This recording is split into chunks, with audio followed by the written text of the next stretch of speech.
Hello, I'm Annette Young and welcome to the 51%, a show about women reshaping our world.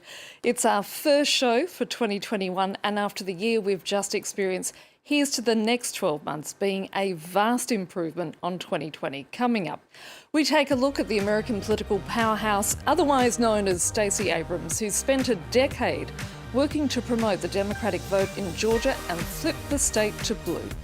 As well, the French cabinet gives the green light for draft legislation targeting radical Islam that includes a crackdown on forced marriages. We'll also be talking to Natacha Henry, a French specialist on gender-based violence, about the best way to end the practice.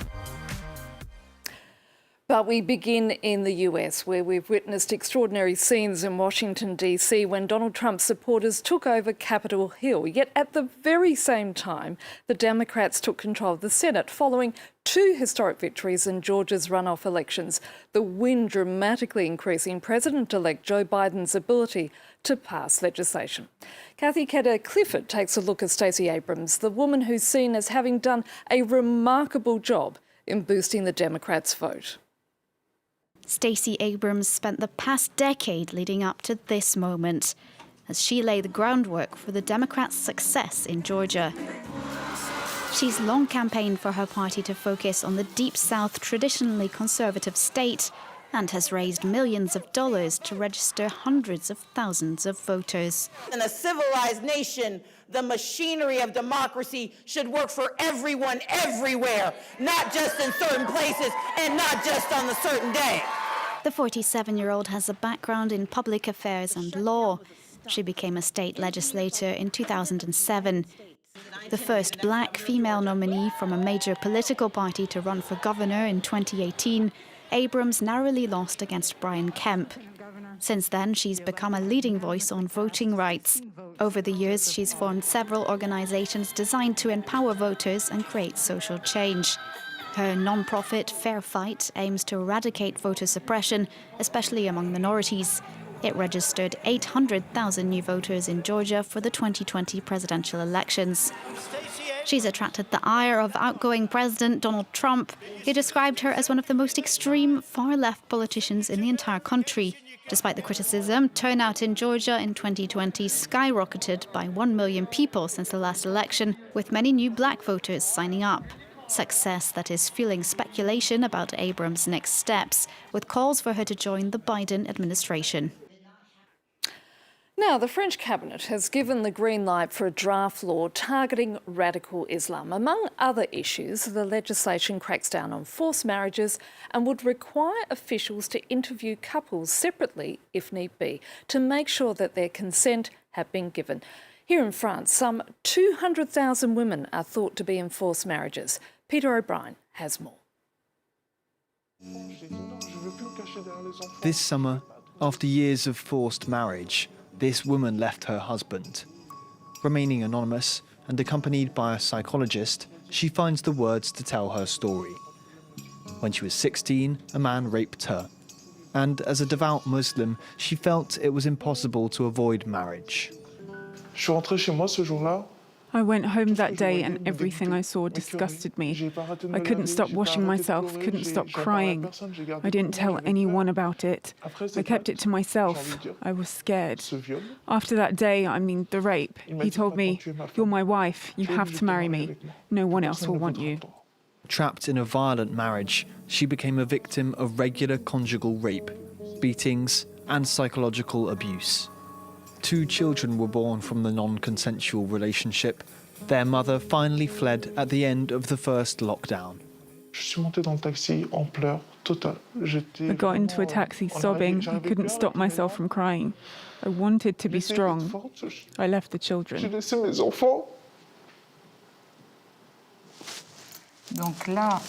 Women like her who are fleeing abuse often secretly take refuge here with the help of a charity called Leah. Recently, a very young woman asked for our help urgently, and we got her to safety within 24 hours. One day, her father introduced her to a much older man, telling her that this was the man she would marry. This was really the only solution for her to be able to escape this forced marriage, with all of the family pressure around it. Sally Diop cut ties with her family as a teenager to escape a life she didn't choose. Today, she's an elected representative for the town of Meaux and living with a man she loves. But she says even at the town hall, some weddings still seem to be forced. There was a wedding where the girl cried during the whole ceremony. We could sense that they weren't tears of joy, but tears of sadness. I flagged out to my colleague, but when we don't have any evidence other than this emotion, it's difficult to intervene or prove that there is no consent. Through forced weddings, abuse is hidden behind a veil of tradition. Through marriage, we keep the family name, we keep the religion, the culture, the values, many things that mean that we are transmitting something of our identity, of what was left behind in the country of origin. But as a well-educated teenager, Sally Diop understood it was possible to say no.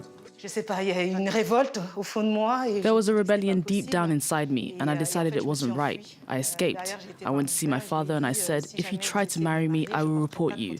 It's possible to say no. It's possible to have a fulfilling life afterwards. And most importantly, saying no doesn't undo who we are, our culture, or our identity. In France, some 200,000 women are believed to be trapped in forced marriages. Sally Diop hopes that by speaking out, she'll help more women and girls say no. Joining me now is Natacha Henry, a Franco-British feminist author who's also a specialist in gender-based violence. Thank you so much for your time, Natacha. When you hear that some 200,000 women are estimated in France to be living in forced marriages, that is a high figure. So just how extensive is forced marriage in this country?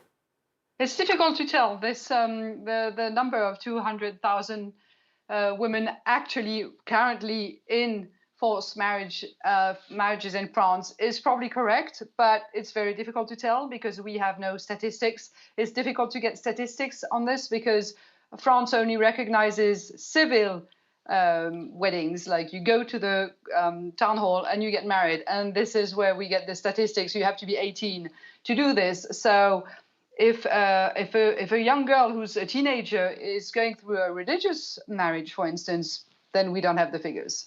So how does France compare to other European nations? Well, some countries in Europe have a law that is specific on forced marriage, which we don't have here, and it would be probably a good idea to have one. The UK has a forced marriage law. There's one in the Netherlands. And that enables the government to provide more money, more fundings, and to set up a real organization for the victims and for the witnesses or their friends or whoever is around them. Here in France, we have very efficient women's groups, very efficient. They've been active for about 30, 40 years now, and this is where the victims can turn to. So given what you've just been telling me, do you believe the French government is indeed heading in the right direction in addressing this issue with this draft legislation? Yes, probably. One big point, for instance, is that it goes against homeschooling. And every country in the world has proven that if the girls go to school, the more they go to schools, the less forced marriage is likely to happen. So yes, and also that there is a strong separation between the state and any religious private matter, and that the state is allowed to go and have a look at what's going on from a religious, religious excuses, I guess. Yes, I think it's a good idea. This happens frequently in migrant communities with highly traditional patriarchal attitudes. And the majority of those cases, it's parental pressure. So how do you shift those cultural mores, especially among parents and community leaders? Well, one thing is maybe people who have decided not to follow that abusive tradition should speak up and tell the community that you don't have to do this, and that the daughters can be raised in a different way. So the vast majority of people here from immigrant families have not forced their daughter to marry anyone. So these people should be heard. Also, it's always, a holistic approach, which is prevention and prosecution, and have local activists. We are also training frontline professionals. I worked on a guidelines on this topic for frontline professionals. It's called FEM Roadmap, and it tells teachers, for instance, and nurses at schools and high schools how to understand that this is going on in this young girl's life, that she is at risk of entering a forced marriage, and that something should be done. How much can the EU do? The EU, well, there is the Istanbul Convention against violence against women. Every country has to ratify this. It's all in the Istanbul Convention. One amazing example was, until recently, the United Kingdom. They have a forced marriage unit. They have everything in place. The government has put a lot of money in this to rescue the young girls, even when they are already abroad. And they manage for the girls to come back to the UK, and it's amazing. The only problem is, with Brexit, that's the end of that kind of cooperation on an international level. It's the end of the scientific cooperation between our groups here and people in the UK. So the UK is a good example, but it's no longer in Europe. So we should probably follow the Dutch example, which is doing more or less the same thing now. The European institutions are quite strict about this. They finance very interesting programs, international programs, on prevention of forced marriage. So yes, it's definitely a very important force in order to end forced marriage. Natacha Henry, thank you for your time. Thank you. And that's it for this edition. You can also connect with us via our Facebook page, that of course being France24.51%, or do send us a tweet at _51%. So until our next show, bye for now.